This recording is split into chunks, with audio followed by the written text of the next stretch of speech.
Hey, and welcome to week number 5 of FAQ Friday, where I answer anything I'm commonly asked about real estate, whether it be about buying, selling, renting, investing, anything in general. So last week, I discussed the tip of the iceberg about making an offer on a home. This week, because, it really was just the tip of the iceberg, I'm going to dive into it a little bit further. It'll probably take me a couple weeks to get through, the base of the common questions that I'm really asked when it comes to making an offer on a home, because it's where most of my commonly asked questions come about. So I'll just jump right into it. Question number 1 is, what is the typical time frame from offer to close or settlement? So when you say close or settlement, those are interchangeable terms. That means that, you're signing the paperwork and you're getting the keys to your new home. So when you make an offer, the typical timeline is between 30 and 45 days. Usually give or take, just depending on your lender. If you're working with a certain timeline or a date that you would like to move in, you can usually, negotiate those. But typically you don't see, if you're getting a loan, you don't see less than 21 days. Question number 2, what is seller contribution or seller help? So those are, again, interchangeable terms. And when you buy a home, there's something called closing costs. And they typically are around 3 to 4%, probably, conservatively 4% of the purchase price of the home.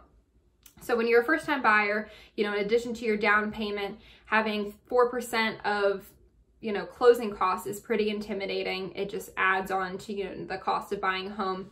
So what a lot of, especially first-time buyers, take advantage of is asking the seller to pay for their closing costs. Now, depending on your loan, depends on, how much closing costs you can ask the seller to pay for.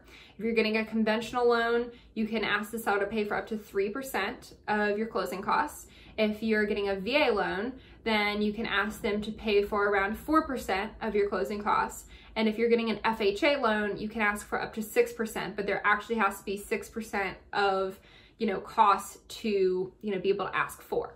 So it's a great way to save some cash up front. You usually do negotiate a higher mortgage because, the seller is going to take the net of your, your base offer or your sale price, and then they're going to subtract how much they're going to be giving you in closing costs to get their net offer, which is essentially what your offer is. So definitely keep that into consideration, but it's a great way to leverage some, cash up front. So that is what seller contribution or seller help is. Number 3 is, what is an earnest money deposit? And this is a very, very, very commonly asked question that I get. And just think of it as a deposit towards your purchase. So the best way to describe it is an earnest money deposit is you showing the seller that you're acting in good faith to purchase their home, because they're taking their home off the market for you to, go through the steps of doing your home inspection and getting a loan to purchase their home. So you'll get it, credited to you at settlement. It's usually around 1% of the sale price of the home. And it's just to show the seller that, you got some skin in the game and you are, making progress to purchase the home. If you, get out of the contract of purchasing that particular home, then you'll get it back as long as you're acting within your contingencies and you're not just, randomly deciding, I don't want to buy the house anymore. You actually, are getting out in good faith as well. So that is all for this week. I hope this was valuable. As always, feel free to reach out if you need anything, and have a great weekend. See ya.